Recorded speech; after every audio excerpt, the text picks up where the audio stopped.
Joining us once again on Fox 10 is our friend Chris Burns with Burns Estate Planning and Wealth Advisors. Good to see you as always. Thanks for having me. All right, so another timely topic. Right now we're starting to see some of those first presidential debates as we ramp up for the upcoming 2024 election year. When it comes to investing and keeping that in mind, what advice do you have for folks when it comes to planning around the election?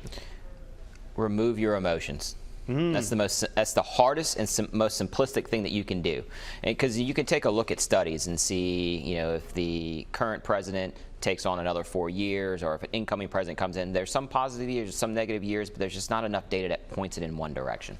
All right, so is there anything, though, that people should keep in mind, I guess, with their portfolio as they're thinking about this a little bit? I would think of it, how close I am until I need that money, or how close am I until I need that money for retirement?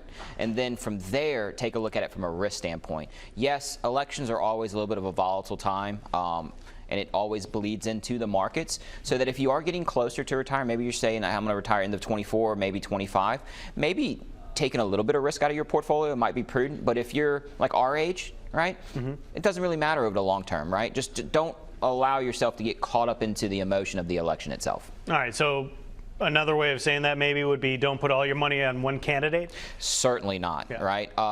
This isn't a sports book, right? You're not trying to bet who's going to win. I mean, you can go to the sports book and bet that, but when you're guarding your retirement portfolio or your portfolio in general, don't build a portfolio around if this president wins and his policies come into play, I'll be successful, or vice versa, because you could set yourself up for failure. So it sounds like you're kind of saying don't try to time the market. Yeah, time in the market is incredibly hard to do because you have to be right twice. When to get in, when to get out, and then even one more, when am I going to put my money back into it, right?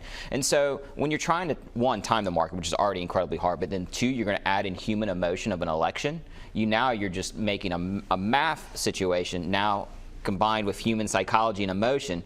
I've yet to meet someone who can successfully do that time and time again.